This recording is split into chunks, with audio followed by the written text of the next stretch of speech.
Ladies and gentlemen, welcome back to Building a Battleship, Episode 4. GMODISM. So, some stuff has happened here, and I'm going to show you exactly what it is, if you don't see it already. So, I have added a new system here. I did add this little cram cannon. I think it looks okay for what it does. But I don't feel this cram cannon is a good like general thing we can have as a template. However, if we look at the stats here, we have material per firepower 424. And here we can see I added these super small ones. And they have a much higher material per firepower. This is like doubly efficient. And this is because this is one of my first attempts at proper 3D cram Tetris. And here you can see we have a layer of connectors. So a thing like this, for example, has 6 connectors attached. And most of them do. So this is actually a proper 3D cram Tetris going on here. And it's a armor piercing frag thing going on there, and whatever fuse we'll have. Let's have some kind of penetration depth is probably fine. Yeah, so here we have one of my first proper 3D crams. I hope you like it. I kind of feel I want to experiment a little bit more to kind of perfect it. This one has exterior armor, as you can see here. We got a layer of metal, since it's in the kind of front line here. But I think it's a good cram cannon for this particular ship, but I don't think it will be, it's not template material. It's not, I won't save it as a sub-object. And this old small cram is not the most efficient one, but it's pretty compact and it does its job, so I kind of like it and put it there. Right, I've experimented a little bit with the types of shells going on here. And I found out that for this particular size, I think that you can see this damage going on here. It's not extreme, but it's okay. You can shoot one of the other turrets instead, if you want to know kind of solid metal targets going on there. This is armor piercing squash head. You can see parts are missing inside of here. So by this simple shot we would have actually disabled this turret. It's pretty cool. So I think that the squash head is what we're going to do with this turret, but these turrets will be placed a little bit higher up. I kind of like having the crams kind of lower down on the vehicles, because the crams need a higher firing arc since they only have a 300 meters per second velocity. Right, so I have added that, and I've also added a few extra anti-missile missiles as well as some armor for the missile system going on here. And one thing that I did here, as you probably can see, is that I have added a couple of fuel engines, as well as a steam engine. So, let us look into here. You can see, we can just remove some blocks here so we can kind of see. This is a huge steam engine, or a large one rather, because they're only called large. Here we go. We have a boiler going on here. It's supplying the steam. We have some valves to not release the gases. If they get damaged like that, this will close off automatically, and the tube is only through this one. Very handy. And they go down here, and I've used a new system of having these wheels with a rubber band attached to attach the propeller directly onto this wheel. We don't even need a kind of what are they called? They're called bearing, large shaft bearing. We don't even need that. It's kind of crazy. We can just attach it to a wheel. So I tried to get that working on. So we do have this steam engine here, and it supplies us with a beautiful 50 meters per second, which I think is completely acceptable for this type of ship. It's large, it's slow, we ain't gonna make this thing go very fast, and that's all right. I did add some temporary jet engines here. I don't know if I'll keep them, I might just remove them, but my thinking with this was that if the enemy is using heat targeting to try to target our heat centers, it might actually target our jet engines instead. And if it targets the back here, the worst case scenario, we'll lose our auxiliary missile system. No big deal. Alright, so this is the bulk of the engines.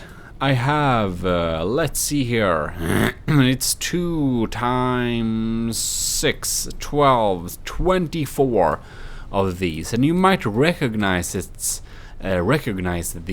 This is the Snålis engine. It basically means stingy in Swedish, and it has a it's kind of power output. It's not very high. It goes up to 450, kinda low, yes. But it has a power per material of 1300, which is pretty good, I think. So these are put to the top priority, so priority 1. These are meant to supply all the power we need when we are moving or standing by. So these are kind of the efficient engines, and we have some other less efficient engines I probably showed you before. Like in the front here, we have the double radial rows going on right there. And if you want to contrast the efficiency values, the efficient engines have 1200. Let's see here, what is this? And of course these aren't used right now, but they each produce 2600, so basically like more than 3. No, sorry, like 1, 2, 3, 4, like 5, 6 of the other engines is one of these in terms of material.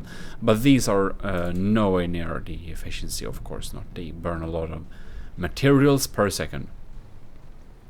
In any case, this is what I've done. I added this nice little engine bay here going on, and we of course are going to lead out the exhausts outside because it's not gonna be open here, even though it kind of looks like nice roofs going on there. And here we have the steam, and it's basically only providing 6000 power. We can go into the gearbox here, 7000 power maximum, otherwise it's just powering our front propulsion. We also added a rudder here, and since we're playing the alpha, we got this 4x1 pivots, so we can just add these rudders that can turn without using a spin block, so that's kind of new. We've smoothed out some surfaces like that, but probably we should talk about the big elephant in the room, and that is of course our huge new laser system. Now, I'm not very experienced with lasers at all. I haven't even made an instant tutorial about lasers yet, because I didn't feel I knew enough about them. But from my kind of brief testing here, this is my first serious attempt of having a serious laser weapon on a vehicle that's not based on any prefab. I think I kind of get the hand of them. They don't seem to be very hard at all. So basically this laser system costs 91,000. It's fairly expensive, and it's kind of a double laser system, or so to say. So we have a continuous beam eating almost 30,000 power. That's almost all we have. doing a damage of 58 per shot, or like per second rather, I suppose, or per tick, I don't know. And it has 63 armor piercing in damage, so they will do full damage to heavy armor as well as any other block. And that's nice. And it's kind of strong, but it's combined with a pulse laser that does 3,600 damage per shot with a little lower AP. No, sorry, it only requires kind of 1/10 of the power that the continuous laser does, but it deals almost 10,000 damage per shot. I kind of misread it there. And I intend to put it up to a turret. This is just kind of a mock turret going on here. Like for the time of being, for the testing parts, we just want to have something. But of course we're gonna add a proper turret up here. I don't know how many barrels we'll have. I'm not very experienced in laser systems, but if we shoot this thing, it's kind of a little bit funny. It's dealing damage in both ways at the same time. Okay, whatever. We'll just do like that. So if we do like this, you can see when we're moving, it's kind of like a blip, blip, blip, blip, blip, blip shot. And that's kind of the high damage portion. And the other one is continuous. And of course it deals a lot of damage. Because it's so huge, it's like 100,000. And we need more engines. We need some high power engines that are only on when we actually need them. But that's something we're gonna add later. These couple of lasers, this is kind of a low damage part. They have a couple of Q switches, laser cavities to get more damage, because it seems that more cavities does more damage. Even considering to put some destabilizers on there, and this continuous part is just slowly burning away stuff, and that's good to gimp enemy detection and stuff like that. In any case, this will be one of our main systems to deal damage, together with an APS there. I think we added all the main cram systems we intend to add, but you might wonder, we're almost up in 1 million materials for this thing, so we are actually getting expensive here. And one reason why we are getting expensive is that here we have the AA compartment, which I conveniently renamed Fast AI compartment. So basically, these weapon systems will be hooked up to this second AI, and it's basically set up to target blocks above water. The other one targets blocks below water to kind of reach to center of mass more easily. A little tip I got on a YouTube video before, and it switches target every 1 second, so very quickly. Random blocks going on there. And they are preferring the enemies having kind of low blocks and being faster and stuff like that.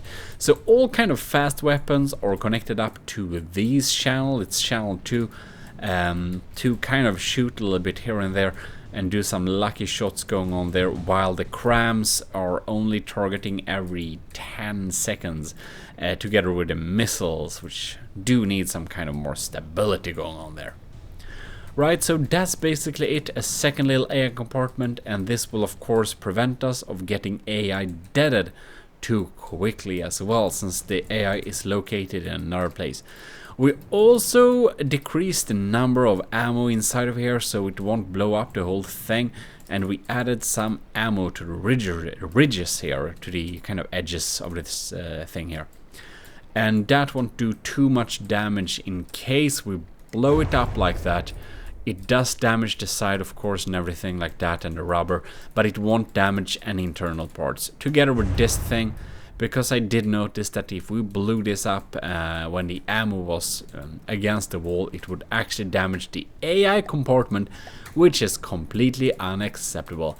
And also, thank you, Borderwise, for telling me about the ammo storage. They do not work as era armor. They only get destroyed like normal blocks, so that's good to know. We added some extra detection down here. We're gonna have more of it, and this is just the beginning.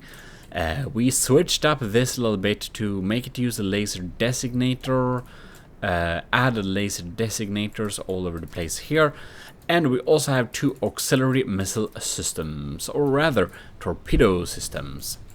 Yes, because right here we can see we have a lot of medium gantries, since these won't probably get anything hitting them straight on. It's a kind of low possibility.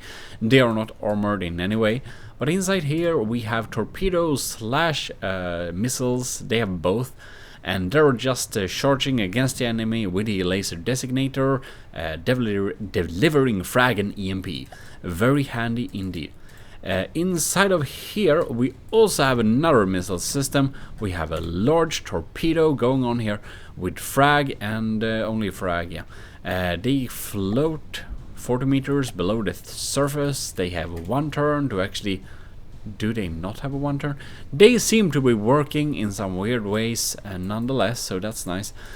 But these get launched out of here, so it's kind of a long traveling time, but it works very well so far.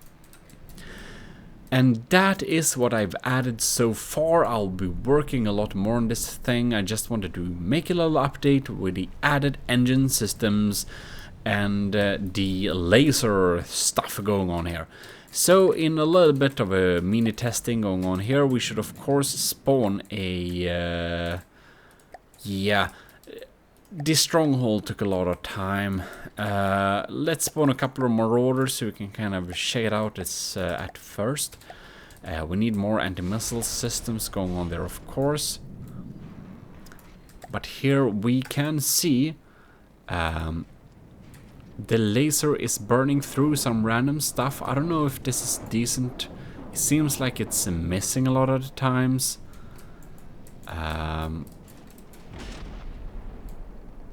But yeah, I don't really know if I'm happy with my missile system. I mean, it does its job, but I mean... Did these missiles just straight up miss the target? They kind of did. Why did they? Don't tell me I'm trying to control one of the weapons. I am not.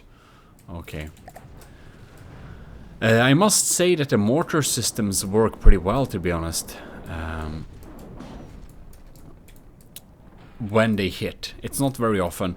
But I set up the targeting a little bit so that they kind of do the values a little bit slower. Since they won't be very good at hitting slower targets in any case. And this is basically the missiles going on here. You can see that we need more missiles locking on, because this is a problem. But yeah, some of the lasers don't always manage to hit the vehicles, so that's a big problem. Whoa. Why are they getting so much destroyed by us? Is it because we're just big, even though we're in wood? Yeah, it deals a good damage, I think, the laser system. I'm just not confident that it's worth the 100,000 materials. Maybe all of them have to have Q switches and stuff going on there. I don't know, maybe continuous lasers is just not a thing. I kind of think they kind of sound a little bit cool, so I kind of want to use them, but what the heck, I don't know. Tell me in the comments.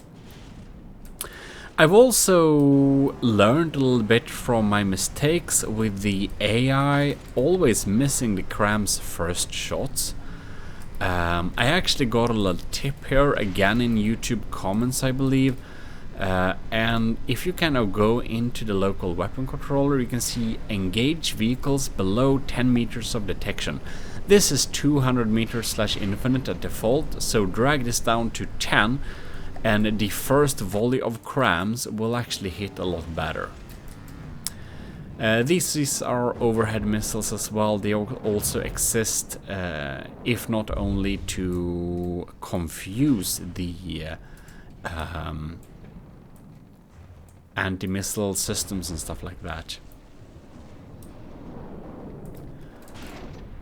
And some of our missiles, I feel they have problems targeting, but I kind of will revise it when I've added more laser designators and stuff like that. I'm going to hope that they will do a better job at hitting the enemy when we have proper laser targeting, basically. But we shall see. Maybe they're just not good enough. It will be interesting to see how is the laser. It's like only deleting a few blocks here and there, it feels like. Maybe we shouldn't make it change area every 1 second. Maybe we should make it change like every 2 seconds. And possibly we're actually gonna make it more... there you can see the missiles are going on there. Good old torpedoes. Some of them are missing though, it's kind of annoying. Anyways, we managed to defeat this thing, and it's much smaller, so it would have been highly shameful if we didn't. And now these bad boys are coming down, and you can see they're absolute nukes. When they just hit like that, it's like boom, everything is disappeared. Good. Yeah, so this is the progress of the battleship. We need to add up a lot of armor on the top deck. We're already reaching almost 1 million, and we still haven't added any APS systems, so I really hope we can kind of reach the budget. I don't really remember what the budget limitations will be, since I did challenge Borderwise with this design.